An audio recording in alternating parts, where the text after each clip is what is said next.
Exercise number आए आप 6 पे तो जो दें एक्सरसाइज 6 को। अच्छा, इस एक्सरसाइज में भी देखें आपने simply cost of goods sold statement ही बनानी है, ठीक है। इसमें दो आइटम आपको बैलेंस शीट के दिए होंगे, तो बस उनके साथ आपको कोई काम नहीं है, बनानी आपने सिर्फ इसमें कौन सी स्टेटमेंट है, cost of goods sold statement. देखो आप, the following data are provided by the controller of Metexons corporation. जी, कैश तो ये बैलेंस शीट की एसेट साइड का आइटम है, बैलेंस शीट बनानी नहीं है लेकिन आइटम ये बैलेंस शीट की एसेट साइड का है। अकाउंट रिसीवेबल ये भी किस जगह का आइटम है, बैलेंस शीट की एसेट साइड। इन्वेंट्रीज पे आए, जनवरी 1 और दिसंबर 31।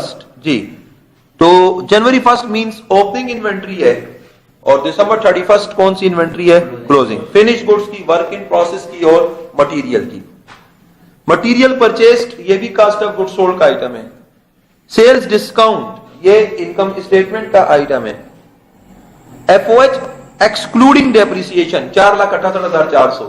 मेरी बात समझो, ये इसमें पॉइंट है, ये FOH cost of goods sold का आइटम है लेकिन इसमें लिखा हुआ है एक्सक्लूडिंग डेप्रिसिएशन 4,68,400। एक्सक्लूडिंग डेप्रिसिएशन का क्या मतलब हो, इसमें डेप्रिसिएशन अभी शामिल नहीं है।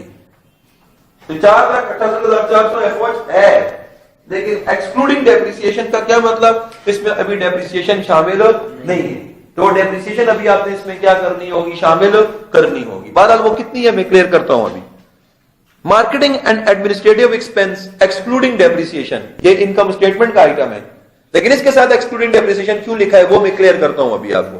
डेप्रिसिएशन 1,16,000 यही क्वेश्चन का पॉइंट है मेन। देखो, डेप्रिसिएशन आपको कितनी दी गई है, 1,16,000, ठीक है।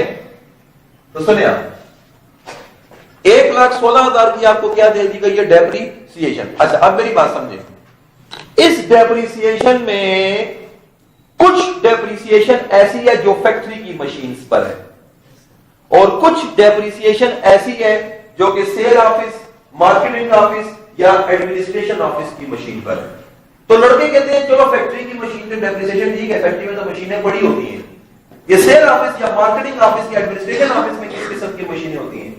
तो देखो, सेल ऑफिस, मार्केटिंग ऑफिस या एडमिनिस्ट्रेशन ऑफिस में अपने फैक्स मशीन रखी हुई है, कंप्यूटर्स रखे हुए हैं, प्रिंटर्स रखे हुए हैं, टेलीफोन सेट्स रखे हुए हैं, सेलमैन के लिए हमने मोटरसाइकिल्स लिए हुए हैं, इन पे भी तो क्या होती है, डेप्रिसिएशन होगी ना।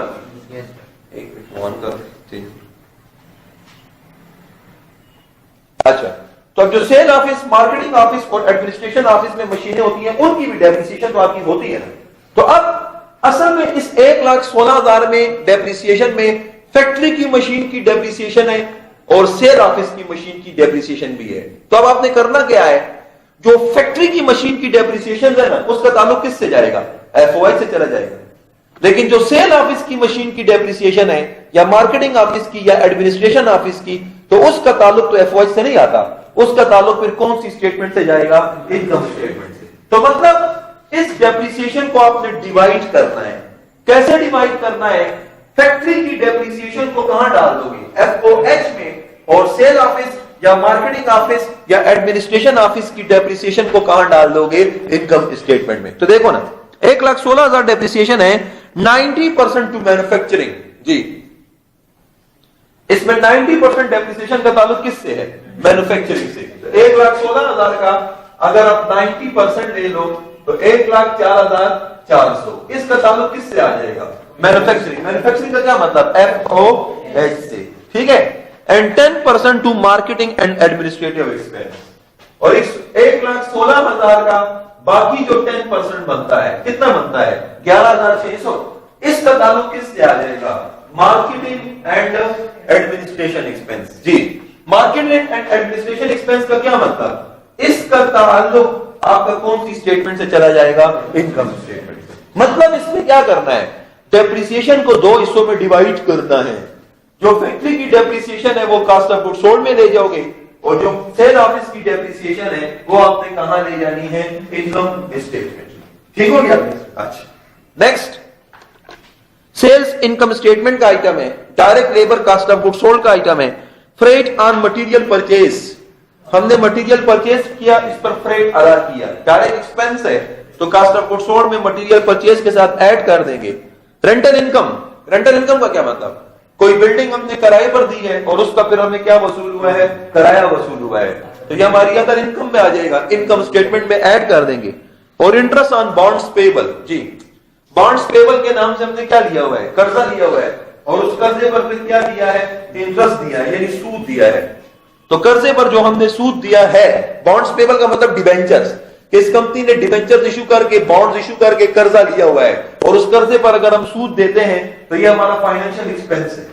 कौन सा एक्सपेंस है? फाइनेंशियल एक्सपेंस है। तो ये किस जगह का आइटम है? इनकम स्टेटमेंट पर। रिक्वायरमेंट पर आओ, cost of goods sold statement. तो बनानी आपने सिर्फ कौन सी स्टेटमेंट है?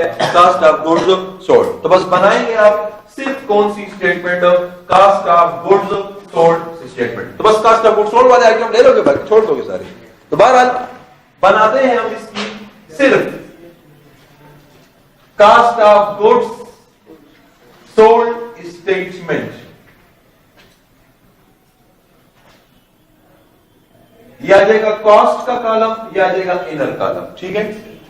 सबसे पहला पॉइंट आ जाएगा रॉ मटेरियल की ओपनिंग। अच्छा चेक कर लें, तो रॉ मटेरियल की ओपनिंग है 88,000, ठीक है। एड मटेरियल परचेज तो 3,66,000 ये मटेरियल परचेज आ जाएगा, प्लस इसमें एक डायरेक्ट एक्सपेंस है फ्रेट 6,600 आपके पास कौन सा खर्चा आ रहा है? फ्रेट का, ठीक है। तो ये प्लस कर देंगे 6,600, तो 3,72,600, ठीक है। तो 88,000 प्लस 3,72,600 4,60,600। यह आ जाएगा आपके पास मटेरियल अवेलेबल फॉर यूज। फिर नेक्स्ट जी रॉ मटेरियल की क्लोजिंग इन्वेंट्री या एंडिंग इन्वेंट्री चेक कर लें, तो वो है 64,000। तो वो इससे क्या कर देंगे? माइनस 64,000।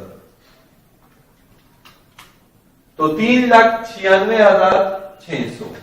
यह आपके पास क्या आ जाएगा? मटेरियल यूज्ड या मटेरियल कंज्यूम, ठीक है।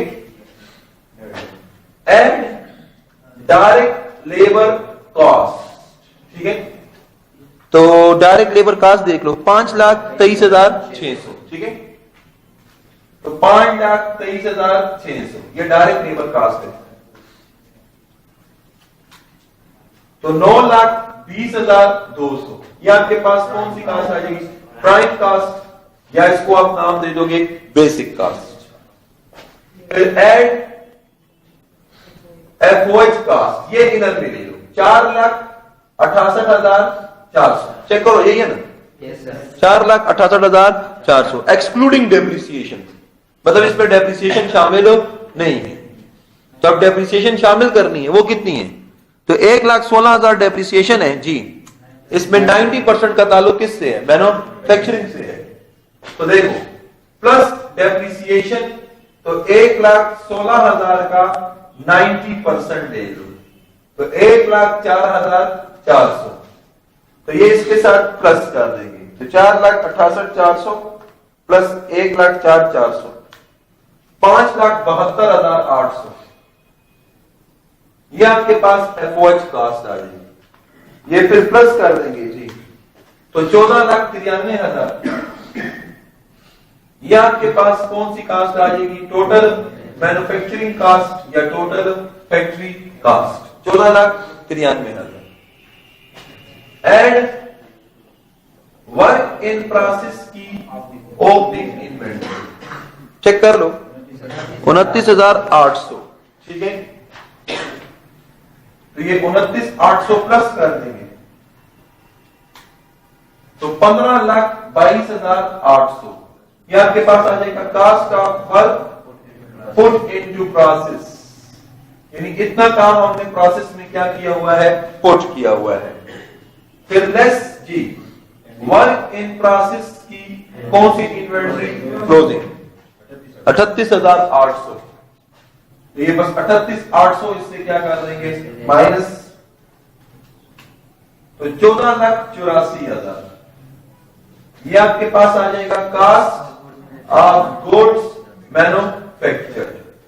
जितनी गुड्स मैन्युफैक्चर्ड हुई है ये उस पर हमारी कौन सी प्राइस आ गई है, कास्ट प्राइस। ठीक है, फिर ऐड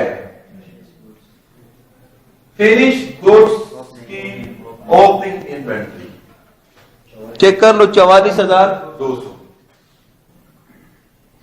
तो ये इसके साथ ऐड कर देंगे 44,200, 15,28,200। ये आपके पास आ जाएगा cost of goods available for sale, और फिर लेस जी फिनिश गुड्स की क्लोजिंग इन्वेंट्री। तो चेक कर लो 66,000। तो ये 66,000 इससे क्या कर दोगे, माइनस जी,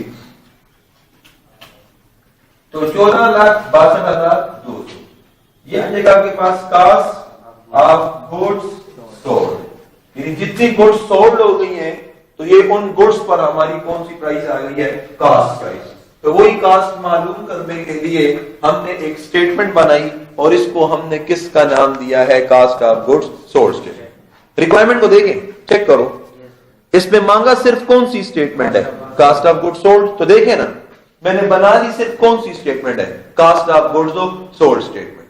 अब देखो इसमें कुछ आइटम इनकम स्टेटमेंट के भी दिए हुए हैं, एक दो आइटम बैलेंस शीट के भी दिए हुए हैं। तो बहरहाल इनकम स्टेटमेंट चूंकि मांगी ही नहीं है तो बस इनकम स्टेटमेंट बनाने की कोई जरूरत ही नहीं है, मांगी होती तो मैं बना लेता। आप जब भी क्वेश्चन करें तो रिक्वायरमेंट को पहले देखा करें गौर से कि वो मांग क्या रहा